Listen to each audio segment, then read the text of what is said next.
جتنا تیل اعلیٰ ہوگا، قرآن اور حدیث کا علم جتنا اعلیٰ طریقے سے، جتنے زیادہ اخلاص سے، جتنی زیادہ محنت سے، جتنی زیادہ مشقت سے، جتنی زیادہ صحیح سے، جتنی زیادہ کوشش سے، اور جتنے بہترین طریقے سے حاصل کیا جائے گا. اسی لیے کہا جاتا ہے دین کی تعلیم کے ادارے، دین کی تعلیم کا ماحول، دین کی تعلیم کی سہولیتیں اور دین کے تعلیم کا انداز بہترین ہونا.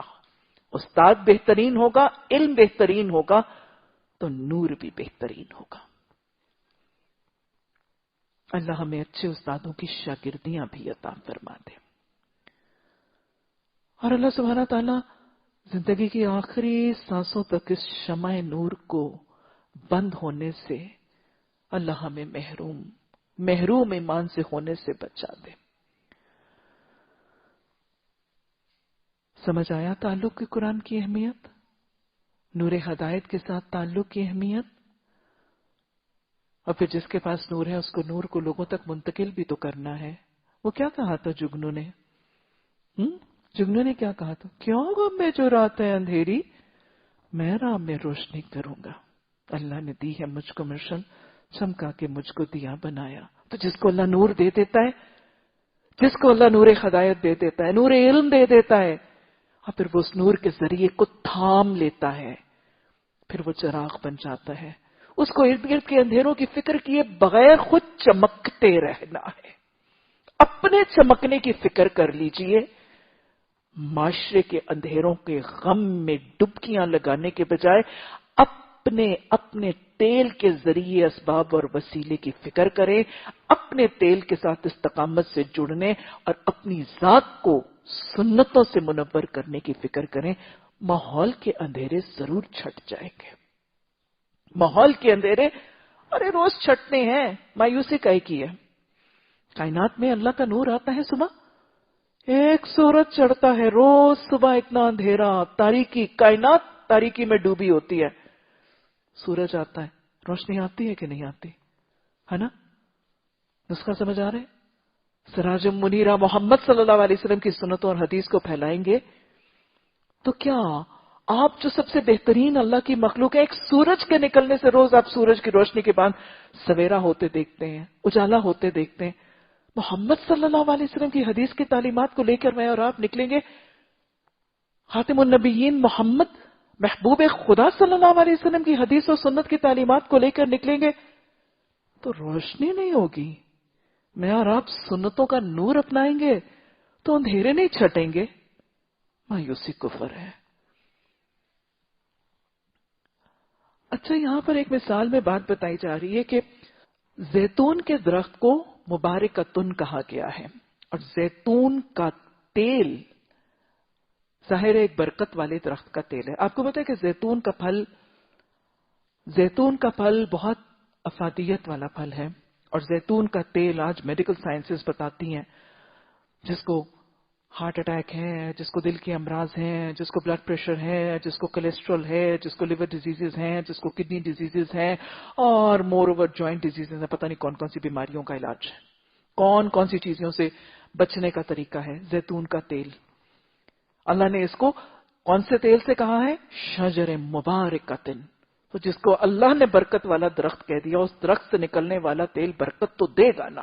اللہ سبحانہ تعالیٰ فرما رہے ہیں کہ یہ درخت ایسا ہے، اس چراغ کا جو تیل ہے وہ ایسے زیتون کے پھل سے پیدا ہوا. وہ زیتون کا پھل کہاں اگ رہا تھا؟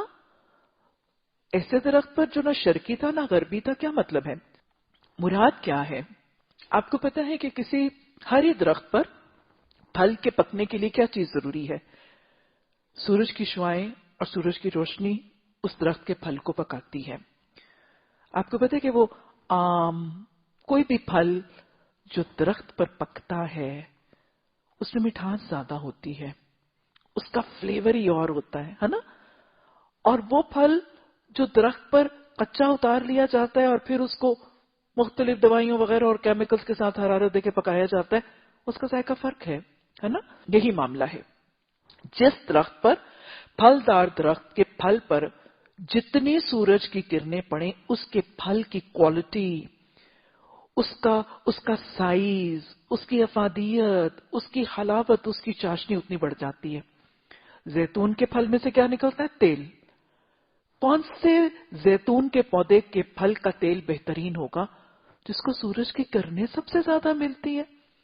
کچھ درخت ایسے ہوتے ہیں کہ ان کی ڈائریکشن ایسی ہوتی ہے کہ جب صرف سورج غروب ہوتا ہے نا، طلوع ہوتا ہے، صرف اس وقت کرنیں پڑتی ہیں اور باقی کا دن اس پہ کرنیں نہیں پڑتی۔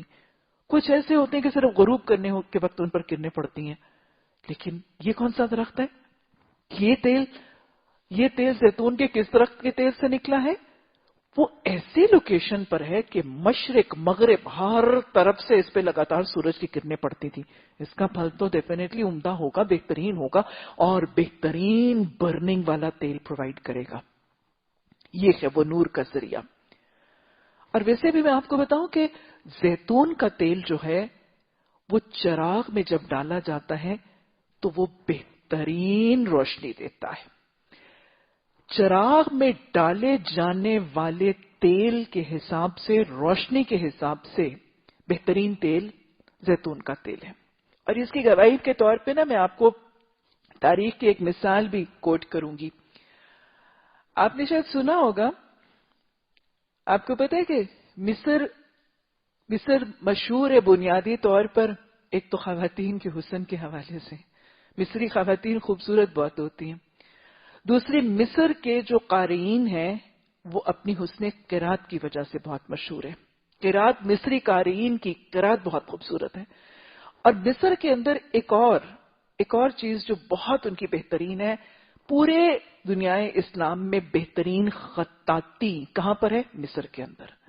بہترین کیلیگرافی، بہترین اسلامی خطاطی، اور اسلامی خطاطی کا آغاز کہاں سے ہوا؟ مصر سے۔ یہاں پہ کیوں ہوا؟ یہاں پہ کیا تھا؟ مصر کی خطاطی کی تاریخ کے پیچھے اس کی ایک ماسک ہے، عثمانیہ بلو ماسک۔ عثمانیہ بلو ماسک یہ وہ ماسک ہے جہاں پر مصر کی خطاطی کا آغاز ہوا تھا۔ بہترین خطاط اسی مسجد میں سے نکلے۔ اس مسجد میں سے بہترین خطاط کیوں نکلے؟ اس مسجد میں سے بہترین خطاطی کیوں ہوئی؟ خطاط بتاتے ہیں کہ اس مسجد میں خطاطی کے لیے جب دیے جلائے جاتے تھے تو ان میں زیتون کا تیل ڈالا جاتا تھا۔ اس علاقے کی نارمل، جیسے ہمارے فروٹس ہیں نا، تو سارے علاقے کی نارمل فروٹ ہے اولیوز، ہمارے ہاں تو بہت مہنگے ہیں نا، لیکن ان کی نارمل پھل ہے زیتون۔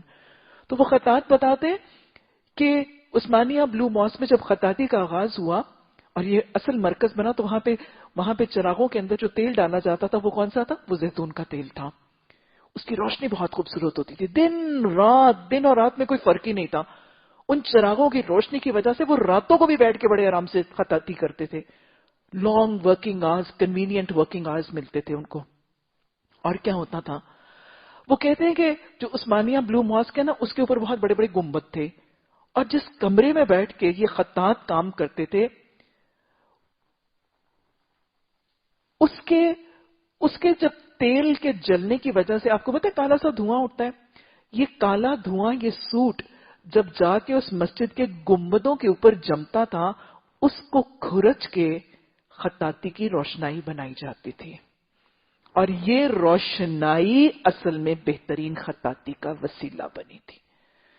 تو زیتون کے تیل سے بنائی جانے والی روشنائی اور زیتون کے تیل کی وجہ سے روشنی جو عثمانیہ بلو ماسک میں تھی، وہ بہترین خطاطی کا ذریعہ بنی تھی۔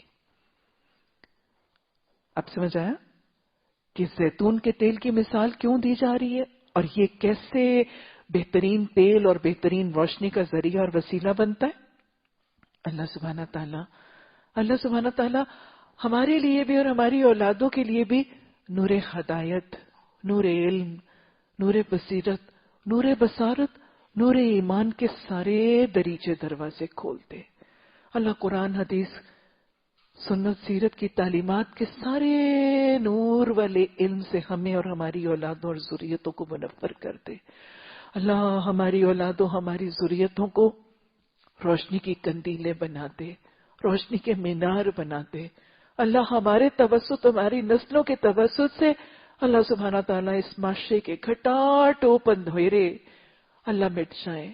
اللہ ہمارے گھروں کو منور کر، ہمارے سینوں کو منور کر، ہمارے آنگنوں کو منور کر. اللہ قرآن کی تعلیمات سے گلی کوچوں کو اللہ اس معاشرے کے ایک ایک حصے کو منور کرنے کی توفیق عطا فرما. اور اللہ سبحانہ تعالیٰ اللہ ہمیں نور عطا فرما دے. اللہ سبحانہ تعالیٰ سے دعائے نور پڑھ لیجئے. دعائے نور کے الفاظ یہ کب پڑھتے تھے اللہ کے رسول صلی اللہ علیہ وسلم؟ جب صبح کا نور پاؤں پھٹتا تھا، فجر کے وقت، فجر کی نماز کی سنتوں کے بعد نبی صلی اللہ علیہ وسلم اپنی کروٹ کے بل لیٹتے ہیں، استراحت فرماتے ہیں. وہ اندھیری رات میں تہجد کی عبادت، نور ایمان، نور بصیرت. اس کے بعد کیا ہے؟ کچھ دیر جسم کا حق دینے کے لیے آنکھیں بند کر کے آپ کیا یہ دعائیں نور پڑھتے تھے. اللہم اجعل فی قلبی نورا. اللہ سبحانہ تعالیٰ کیا کر میرے قلب میں اپنا نور عطا فرما دے. وفی بصری نورا، اللہ مجھے بصارت کا نور عطا فرما دے. وفی سمعی نورا، مجھے سماعت میں نور عطا فرما دے. وعن یمینی نورا، وعن یساری نورا، دائیں بائیں نور عطا فرما دے. وامام نورا، وخلف نورا، وفوق نورا، وتحت نورا، آگے پیچھے دائیں بائیں اوپر نیچے، کانوں میں، آنکھوں میں، دل میں، سماعت میں، بصارت میں، ہر جگہ مجھے نور عطا فرما. واجعل لی نورا، اللہ سبحانہ تعالیٰ مجھے، میری اولادوں کو، ہم سب کو قرآن و حدیث اور اللہ نور ایمان کے اس دیے سے منور فرما دے. اللہ سبحانہ تعالیٰ ہمیں دعائیں نور کی یہ سنت کو اپنا کر اس منور کر دینے والی سنتوں کو اپنانے کی توفیق عطا فرمائے. اللہ سبحانہ تعالیٰ نے بڑے خوبصورت طریقے سے یہ مثال بنائی اور پھر فرمایا یہد اللہ، اللہ وہ ہدایت دیتا ہے جس کو وہ چاہتا ہے. اس نور کی طرف ہدایت چاہتے ہو؟ کہاں سے ملے گی؟ اللہ سے ملے گی. اللہ سے مانگو گے، اس کی طلب اور تڑپ کرو گے، اس کے لیے تلاش پہ نکلو گے. وہ لوگوں کو مثالوں سے باتیں سمجھاتا ہے، وہ ہر چیز سے خوب واقف ہے. اچھا، اب اس نور کو حاصل کرنے کی طلب اور تڑپ تو یہ سارا کچھ پڑھنے کے بعد کیا پورے اپنے عروج پہ نہیں ہے؟ دل کر رہا ہے نا ہمیں بھی یہ نور مل جائے، ہم بھی اس نور سے منور ہو جائیں، ہم بھی روشنی کی کندیلیں اور روشنی کے مینار بن جائیں. دل کر رہا ہے. کہاں سے ملے گا؟ کہاں سے ملتا ہے یہ نور؟ کسی بازار سے، کسی ٹھیلے سے؟ ہاں، کسی شاپنگ سٹور سے جائیں گے، اچھا ایک بوتل نور کی دے دو یا پرفیوم کی طرح مجھ پہ ڈیل دو. کہاں سے ملے گا؟ کیسے ملے گا؟ اللہ نے فرمایا اس نور کی طرف ہدایت پانے والے کہاں پہ ہوگا؟ ان گھروں میں پائے جاتے ہیں جنہیں بلند کرنے کا اور جن میں اپنے نام کی یاد کا اللہ نے اذن دیا ہے. یہ نور کہاں ملے گا؟ کہاں تلاش کرتے پھرتے ہو؟ چاہتے ہو منور ہو جاؤ؟ چاہتے ہو اللہ کا نور پالو، نور ہدایت مل جائے، نور ایمان سے تمہارے سینے منور ہو جائے؟ کہاں سے ملے گا؟ کچھ گھر ہے وہاں پہ ملے گا، کچھ عمارتیں ہیں، کچھ ٹھکانے ہیں وہاں پہ ملے گا. کون سی عمارتیں ہیں؟ جن کو کیا کہا ہے؟ اذن اللہ نے حکم دیا ہے، اللہ نے اجازت دی ہے، اللہ نے حکم دیا ہے ان ترفع، یہ کہ وہ کیا کی جائیں؟ ترفع کا مطلب وہ بلند کی جائیں، وہ اٹھائی جائیں، وہ تعمیر کی جائیں، اینٹوں سے، پتھروں سے، چونے گچھ سے، سیمنٹ سے تعمیر کر کے بلند کی جائیں، یا اپنی شہرت، اپنی ناموری کے حوالے سے ان کا ذکر خیر بلند کیا جائے. کون سی عمارتیں ہیں جن کو اینٹوں پتھروں سے، جن کے ذکر خیر کو، تعمیر کو بلند کرنا اللہ نے حکم دیا؟ ہاں، حدیث دہرائے آپ صلی اللہ علیہ وسلم نے فرمایا اللہ کا وعدہ ہے کہ جو اللہ کی زمین پر اللہ کا گھر یعنی مسجد تعمیر کرے گا، اللہ سبحانہ تعالیٰ جنت میں اس کے لیے گھر تعمیر فرمائیں گے، ایک محل تعمیر فرمائیں گے. تو کون سی چیز کو انترفعو، اللہ نے کس چیز کا حکم دیا ہے؟ کون سی عمارت کا حکم دیا ہے کہ اس کو بلند کرو، اس کی دیواروں کو اینٹوں پتھروں کے ساتھ بلند کرو، اس کی ناموری، اس کی شہرت کو بلند کرو، اس کا ذکر خیر بلند کرو، اس کی عزتوں کو بلند کرو. کس عمارت کو؟ مساجد کو. اچھا، اور اللہ نے اور یہ کہاں ملیں گی؟ ایک تو وہ عمارتیں جن کو بلند کرنے کا اللہ نے حکم دیا، جن کو تعمیر کرنے کا، جن کا ذکر خیر قائم کرنے کا اللہ نے حکم دیا، اور وہ عمارتیں وَيُذْكَرَ فِي حَسْمَهُ، ان عمارتوں میں بھی تمہیں ملے گا، ان گھروں میں بھی تمہیں ملے گا جن میں اللہ نے اپنے ذکر کا حکم دیا ہے۔ ان جگہوں پہ تمہیں اللہ کا نور ملے گا جہاں اللہ کے ذکر الہی کی محفل ہے، اللہ نے حکم دیا ہے، اللہ نے اذن دی ہے، اللہ نے اجازت دی ہے، اللہ نے پسند کیا ہے کہ جہاں اللہ کا ذکر ہے۔ کون سی ہیں یہ محفلیں؟ آپ صلی اللہ علیہ وسلم نے کیا فرمایا تھا؟ آپ نے تاکید فرمائی تھی، روضۃ الجنہ، جنت کے باغ۔ دیکھو جب تمہارا گزر ان پر سے ہو تو تم بھی کچھ چر چگ لیا کرو۔ صحابہ نے پوچھا یا رسول اللہ صلی اللہ علیہ وسلم روضۃ الجنہ سے کیا مراد ہے؟ آپ نے فرمایا اللہ کے ذکر کی محفلیں۔ کون سی ہوتی ہیں ذکر کی محفلیں؟ وہ اللہ کی محفلیں نہیں، ایک خاص طریقے سے سانس کھینچا جاتا ہے، نکالا جاتا ہے۔ ذکر کی محفلیں جہاں اللہ کی باتیں، اللہ کی صفات، اس کے ذات، اس کے اختیارات، اس کے احکامات، اس کے امر، اس کے نہیں، اس کے حلال، اس کے حرام، اس کے ڈوز، اس کے ڈونٹس کا تذکرہ ہے، اس کی وحی کی تعلیمات کا تذکرہ ہے، اس کے محبوب صلی اللہ علیہ وسلم کی باتوں اور سنتوں کا تذکرہ ہے۔ یہ ہے روضۃ الجنہ۔ یہ نور اب کہاں ملے گا؟ قرآن اور حدیث کی تعلیم کی محفلوں میں ملے گا، مدارس میں ملے گا، دین کی تعلیم کے اداروں میں ملے گا، اور مساجد میں ملے گا۔ اندھیروں میں مسجدوں کی طرف جانے والوں کو کامل نور کی خوشخبری دے دو۔ کہاں سے ملے گا نور؟ ارے گھروں میں بیٹھے رہو گے، اپنے بیٹوں کو روشنی کا مینار بنانا چاہتے ہو، مسجدوں کا آبادکار بنا دو۔ نور انہیں مسجدوں سے ملے گا، کامل نور انہیں ان مسجدوں کی آبادکاری سے ملے گا، جمعے کے خطبے سے ملے گا، باجماعت نماز سے ملے گا۔ ارے ایسا نور ملے گا کہ ان کے تو وضو کے اعضاء بھی چمکنے لگیں گے۔ اور نور ملے گا تمہیں قرآن، حدیث، سیرت، سنت کی تعلیم کی محفلوں سے، ان کی صحبتوں سے، مدارس سے ملے گا۔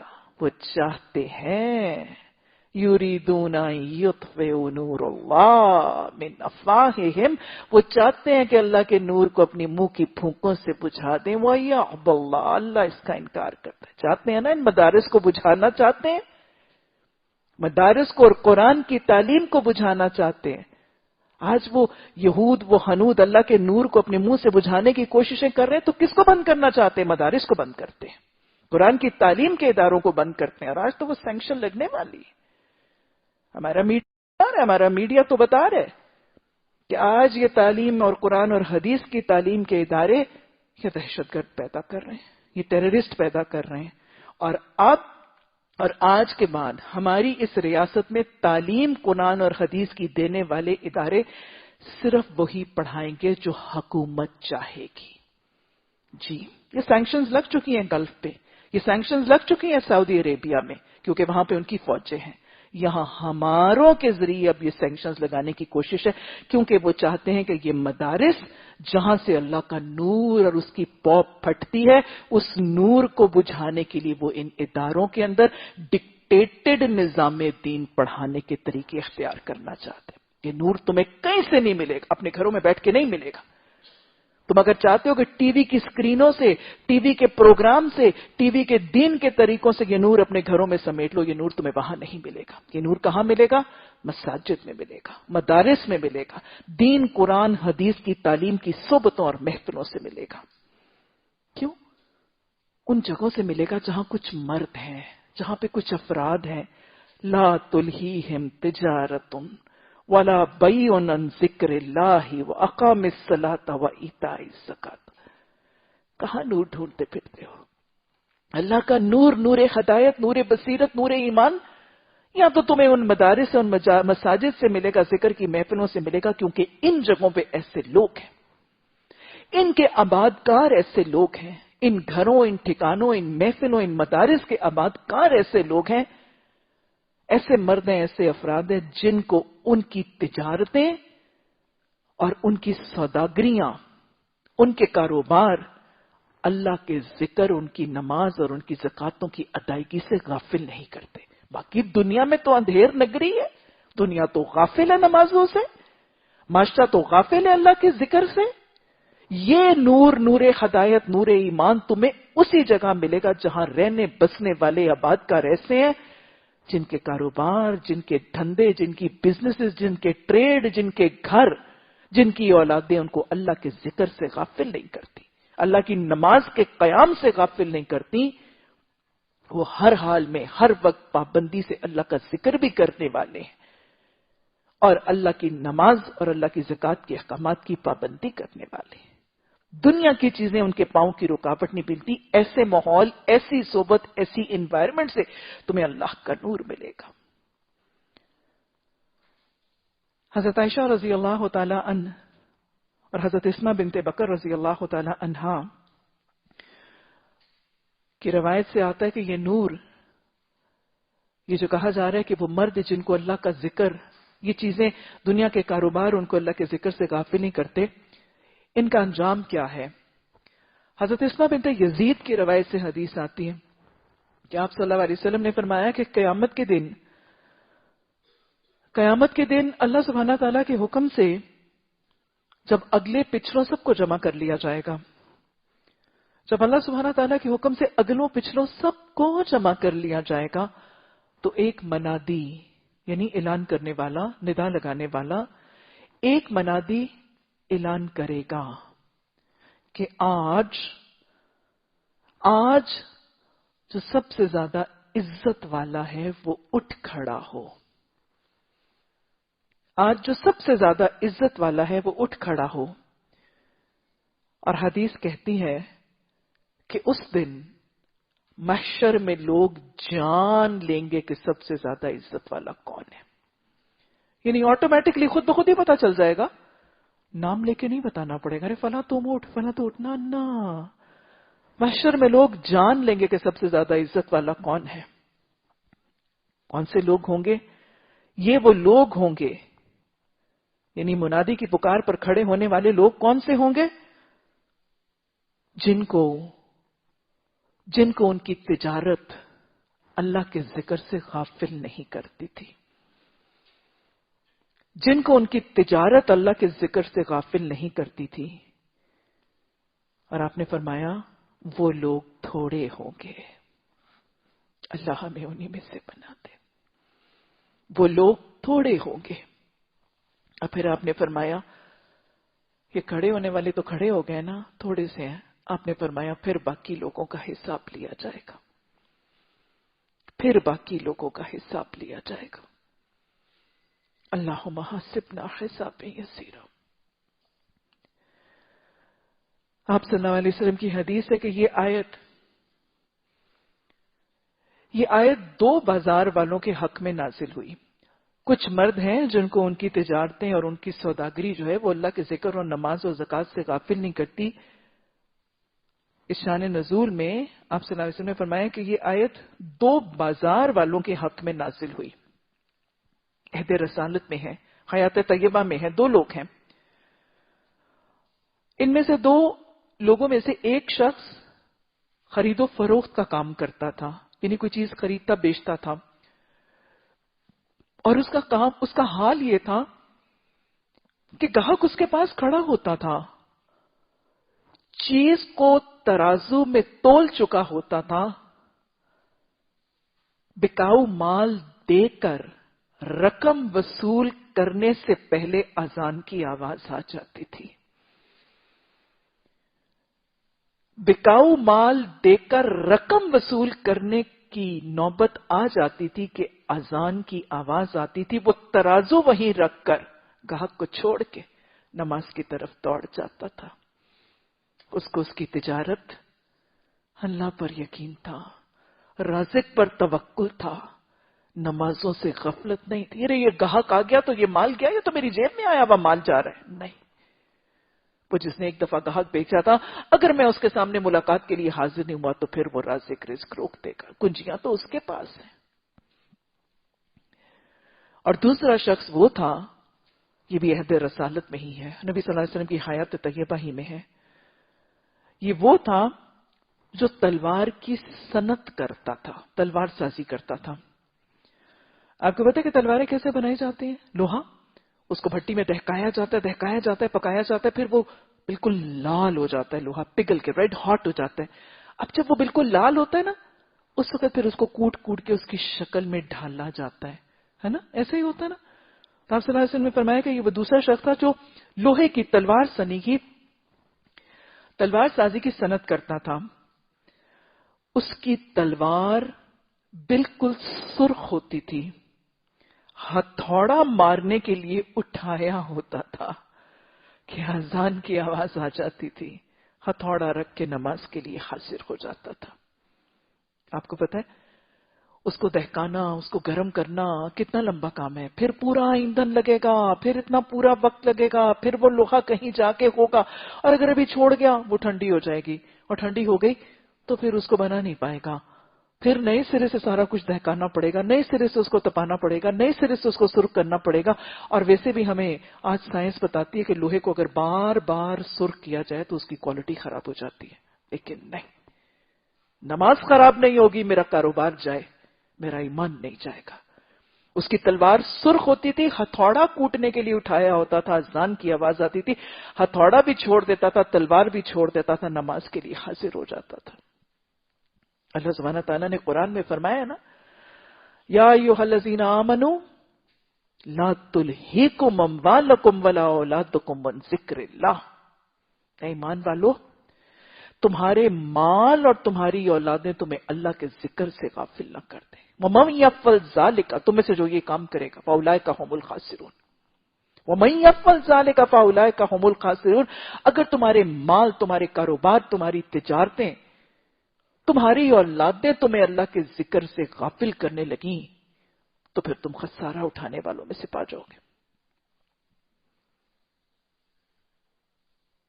اللہ سبحانہ تعالیٰ نے خسارے کی ایک اور نشانی فرمائی، وَمَن يَعْشِ عَن ذِکْرِ اللَّهِ، جو اللہ کے ذکر سے غفلت برتتا ہے، فَإِنَّ لَهُ مَعِيشَةً ضَنكًا، پھر اس کے لیے تو میں اس کی زندگی گزارنا تنگ کر دیتا ہوں، اس کی معیشت تنگ کر دیتا ہوں، اس کی زندگی دوبھر کر دیتا ہوں. دیکھا ہے، کبھی ایکسپیرینس کیا معاشرے میں؟ کچھ لوگ ہیں جن کے پاس معیشت کے، معاشرت کے کھلے اسباب ہیں، کوٹیاں، جائیدادیں، مال، ہیرے جواہرات کی ریل پیل ہے، گاڑیاں کھڑی ہوئی ہیں، بی ایم ڈبلیوز کھڑی ہوئی ہیں، ہیرے پہنے ہوئے ہیں، تجوریاں بھری ہوئی ہیں مال سے، لیکن زندگی کا گزران تنگ ہے، زندگی گزارنی حرام ہے. میاں بیوی سے تنگ ہے، بیوی میاں سے لڑ رہی ہے، شوہر آپس ازواج کی کیا لڑائی ہے، ماں بیٹے کی لڑائی ہے، ساس سسر کی لڑائی ہے، گھر، زندگی، سارا کچھ ہونے کے باوجود زندگی دوبھر حرام ہے. کیوں ہے؟ ارے سب کچھ ہے، پھر کیوں دوبھر ہے زندگی؟ جب اللہ کے ذکر سے دوری ہوتی ہے تو پھر ساری چیزوں کے باوجود اللہ معیشت کے اسباب تنگ کر دیتا ہے، زندگی دوبھر اور حرام کر دیتا ہے. آج ہر دوسرا گھر اس ذکر الہی سے غفلت والا گھر اسی مصیبت کا ڈسا ہوا گھر ہے. تو اللہ نے فرمایا، یہ نور ڈھونڈنا چاہتے ہو تو مساجد میں ڈھونڈو، مدارس میں ڈھونڈو، دین کی محفلوں میں ڈھونڈو، دین کی تعلیم کی محفلوں میں ڈھونڈو، ایسی جگہوں میں ڈھونڈو جہاں پہ ایسے لوگ ہیں کہ جن کو ان کے دنیاوی معاملات اور ان کو ان کے کاروبار اور ان کے مال اللہ کے ذکر اور نماز سے غافل نہیں کرتے. وہاں ملے گا تمہیں یہ نور. اللہ سبحانہ تعالیٰ اپنے نور کی طرف جس کو چاہتا ہے ہدایت دیتا ہے. اس میں صبح و شام ایسے لوگ ہیں جن کو وہ غافل نہیں کرتے. اور یہ لوگ کیسے، یہ کیوں غافل نہیں ہوتے؟ اپنے کاروبار اور دھندوں کی وجہ سے اللہ سے غافل کیوں نہیں ہوتے؟ اس دن سے ڈرتے ہیں نا جس میں دل الٹنے اور دیدے پتھرا جاننے کی نوبت آتی ہے. اور وہ یہ سب کچھ اس لیے کرتے ہیں تاکہ اللہ ان کے بہترین اعمال کی جزا انہیں دے اور مزید اپنے فضل سے نوازے. اللہ جسے چاہتا ہے بے حساب دیتا ہے. اللہم اجعل فی قلبی نورا وفی سمعی نورا وفی بصری نورا وعن یمینی نورا وعن یساری نورا وفوقی نورا وتحت نورا وامامی نورا وخلف نورا واجعل فی نورا. ربنا اتمم لنا نورنا واغفر لنا انک علی کل شیء قدیر. ربنا لا تزغ قلوبنا بعد إذ هديتنا وهب لنا من لدنك الرحمة إنك أنت الوهاب. سبحانك اللهم وبحمدك نشهد أن لا إله إلا أنت نستغفرك ونتوب إليك. سبحان ربك رب العزة عما يصفون وسلام علی المرسلین والحمد للہ رب العالمین. آمین ثم